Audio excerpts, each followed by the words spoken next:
Assalamualaikum warahmatullahi wabarakatuh. Salam sejahtera, selamat datang di channel Jamanipun, di mana kita akan belajar bahasa Jerman bareng-bareng. Hari ini kita akan ngebahas tentang macam-macam kata atau dalam bahasa Jerman yang Wortarten. Kenapa ini penting? Karena dalam bahasa Jerman, bentuk kata itu sangat berpengaruh terhadap struktur bahasa atau kalimat. Bentuk kata dalam bahasa Jerman itu bisa berubah-ubah sesuai dengan kasusnya dan posisi dia dalam kalimat. Dan ada juga kata-kata atau macam-macam kata yang tidak berubah. Pertama, di sini udah bisa kita lihat, pertama ada 10 macam bentuk kata dalam bahasa Jerman. Nah, ini dibagi lagi menjadi dua kategori besar. Yang pertama adalah berubah, yang kedua tetap. Termasuk dalam golongan kata yang bisa berubah bentuknya adalah adjektif atau kata sifat, artikel atau pendamping dari kata benda, numerale, pronomen, verb, substantif. Terus yang tetap itu ada adverb, conjunction, proposition, dan interjection. Nah, di video kali ini kita nggak akan belajar secara mendalam tentang masing-masing macam kata ini, tapi kita hanya akan berkenalan sedikit supaya nanti ada gambaran gitu. Ntar di video-video selanjutnya insya Allah akan dibahas secara mendetail satu persatu bentuk-bentuk kata ini. Oke, langsung kita bahas yang pertama. Dari warna bisa dilihat ya, ada yang biru sama yang hijau. Yang biru itu berubah, yang hijau itu tetap. Nah, ini yang pertama, warna biru berarti dia kata benda yang bisa berubah bentuknya. Pertama adalah adjektif. Nah, bisa berubah itu dalam bahasa Jerman disebutnya Deklinilbar. Baik lagi ke adjektif.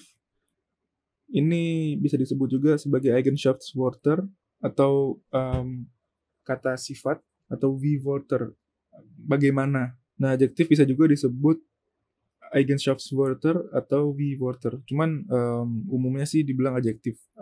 Apa itu adjektif? Pertama adalah ini kata sifat yang mendeskripsikan sesuatu. Terus ciri-ciri lainnya umum adalah diawali dengan huruf kecil. Nanti kita akan bahas lagi perkara penulisan huruf besar dan huruf kecil. Sementara ini dulu. Kemudian yang ketiga, adjektif itu bisa digunakan untuk perbandingan atau komparasi. Maksudnya gimana? Perbandingan itu kalau dalam bahasa Indonesia ya contohnya lebih besar, lebih cepat, lebih kecil gitu kan. Nah, supaya lebih terbayang gitu, maksudnya gimana kata sifat.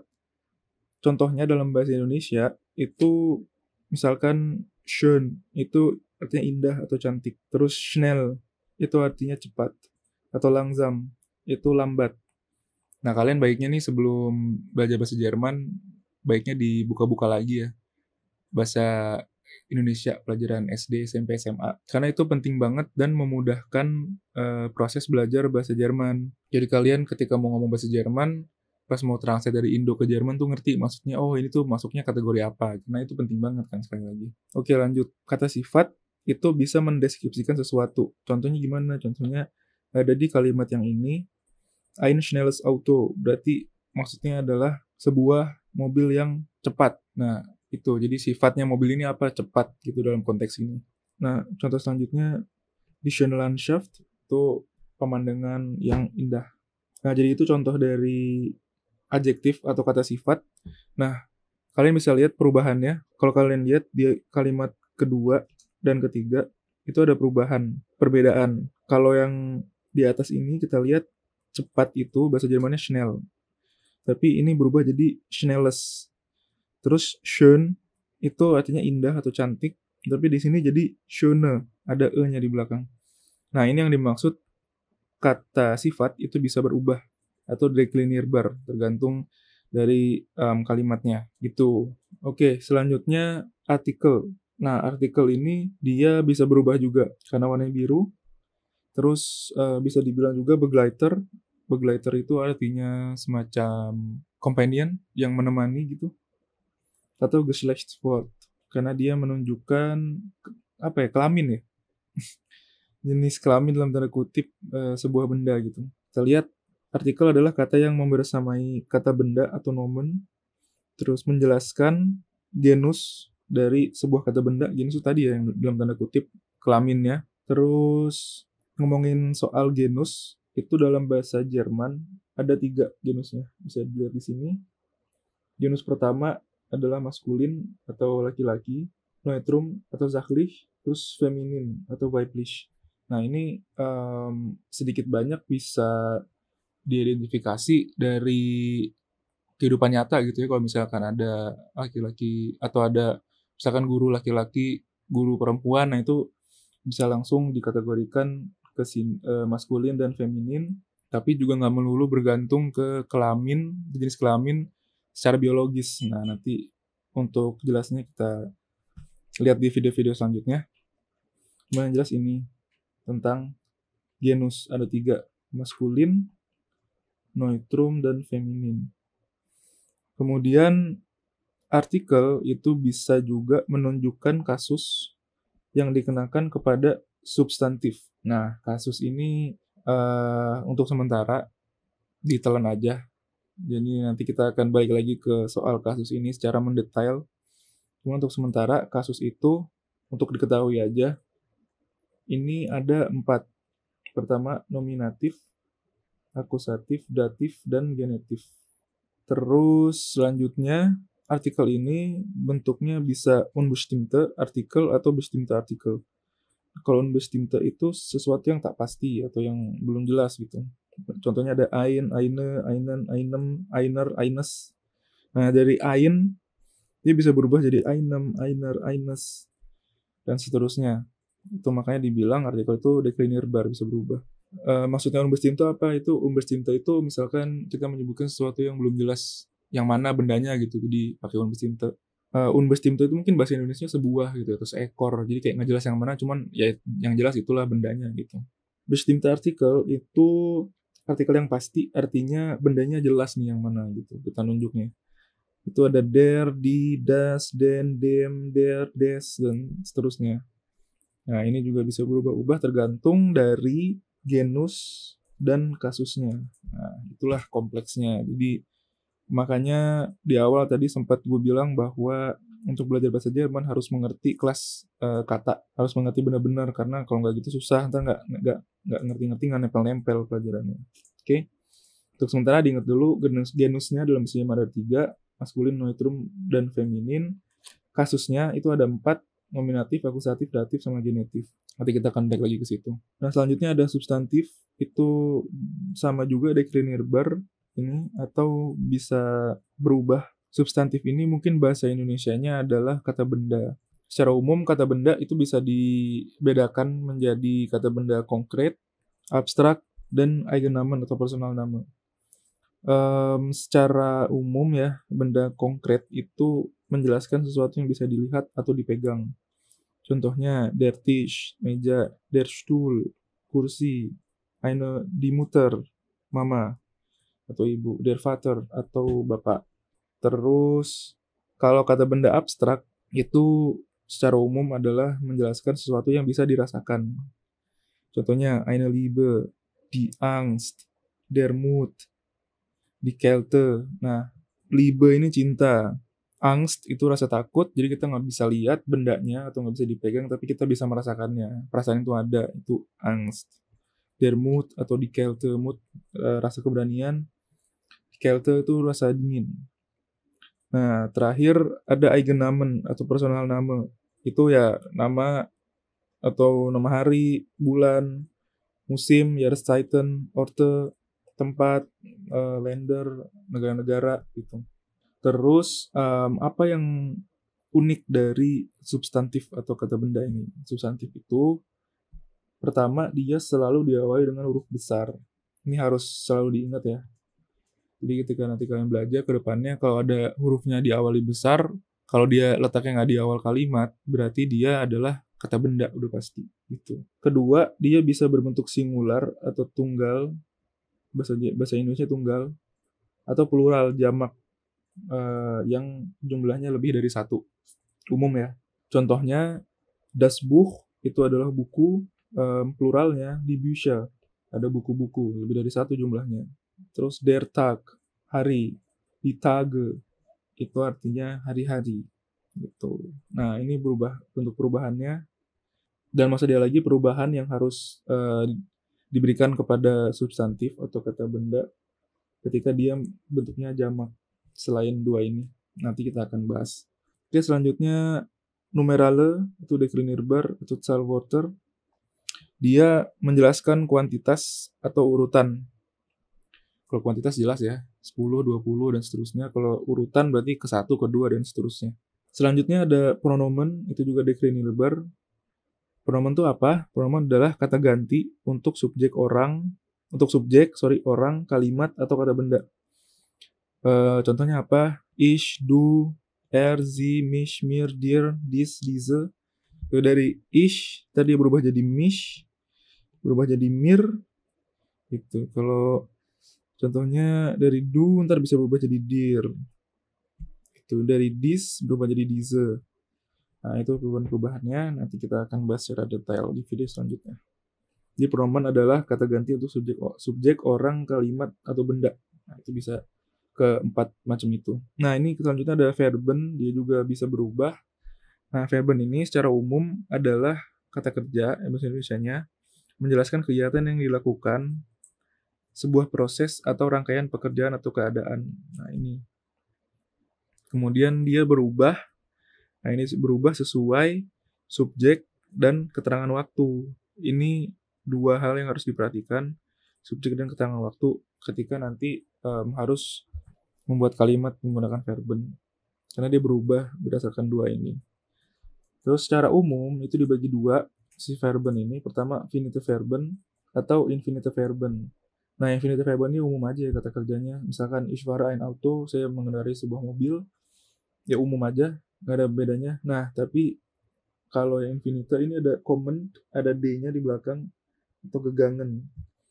Nah, ini ada satu bab khusus untuk ngebahas soal ini, konjungtif, tapi nanti aja karena akan ribet ya. Jadi kita untuk sementara tahu dulu bahwa verben itu dalam bahasa Jerman berubah sesuai subjek dan keterangan waktunya. Itu dulu yang penting. Kemudian dari infinitive verben kita bisa dapat informasi tentang person, subjek tersebut dia singular atau plural atau orang pertama, orang kedua atau orang ketiga. Numerus jumlahnya, apakah dia cuma satu atau jamak. Tempus waktunya, modus, genus, verbi. Nah, itulah banyak. Nah, jadi kita dari hanya melihat verben dan perubahannya kita bisa tahu informasi-informasi ini. Contohnya, ich esse eine Pizza. Saya makan pizza. Nah, ini personnya itu ini, ich, terus esse berarti sedang dalam kondisi waktu yang masa kini, bisa dibilang bukan masa lampau. Eine Pizza, oh dia sedang makan pizza. Sebuah pizza. Terus geht 10 Uhr ins Bett. Dia tidur atau pergi ke kasur jam 10 malam. Get ini berubah karena oh berarti yang pergi ini cowok, kita bisa tahu gitu orangnya. Terus kapan? Modusnya di sini jam 10 Uhr, kemana ke sini gitu. Dan ini terjadi di masa kini. Oke, selanjutnya kita masuk ke yang berwarna hijau, artinya tidak berubah. Yang pertama adalah adverb. Adverb ini apa? Memberitakan informasi soal kata kerja atau menjelaskan situasi berdasarkan kata tanya. Pertama, wann atau kapan, wo, di mana, wohin, mau kemana, woher, dari mana, warum, mengapa. Ini mungkin bisa ditulis dikit. Nah, apa contohnya dari kata tanya ini? Contoh yang pertama, lokal adverb. Lokal adverb itu adalah maksudnya tempat.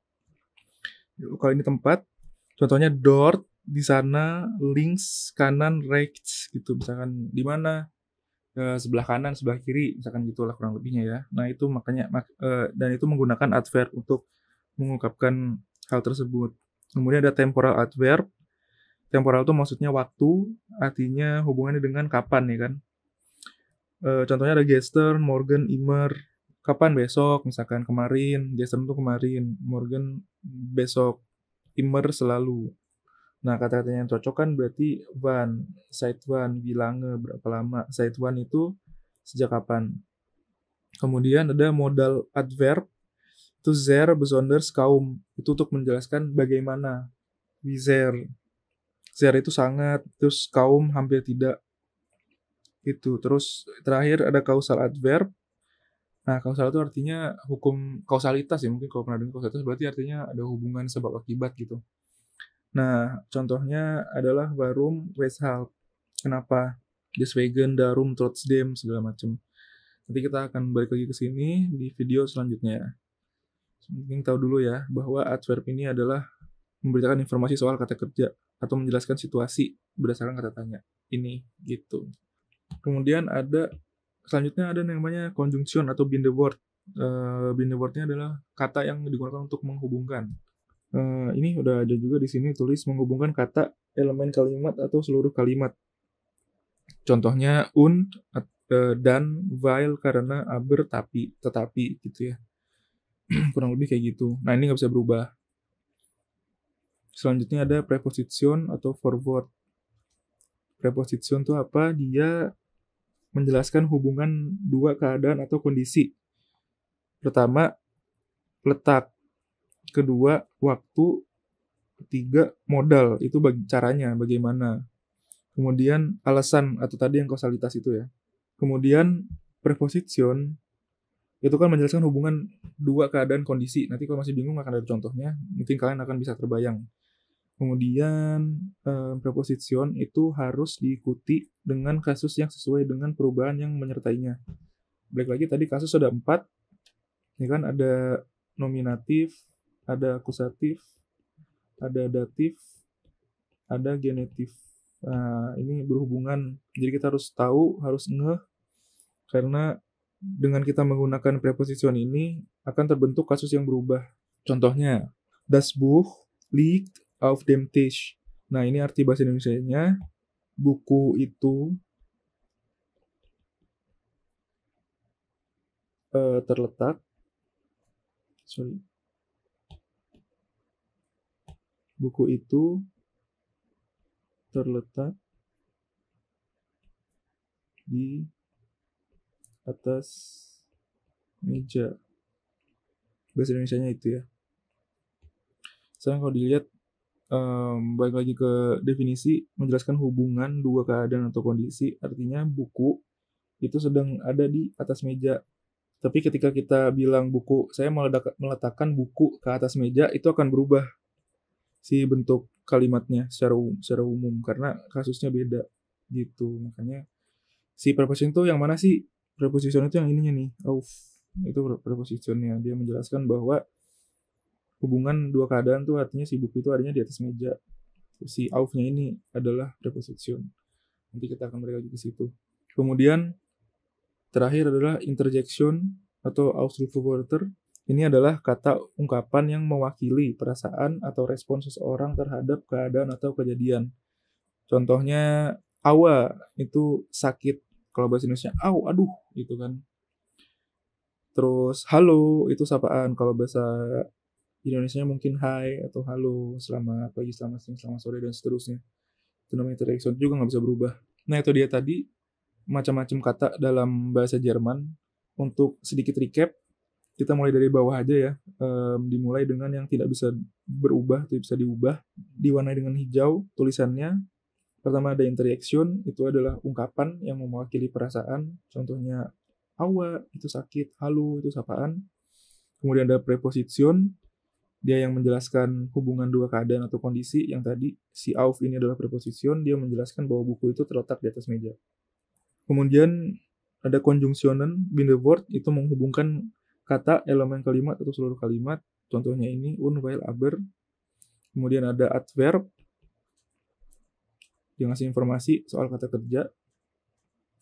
Nah, kita masuk ke yang bisa berubah. Itu ada verben atau kata kerja, itu berubah sesuai dengan subjek dan keterangan waktu.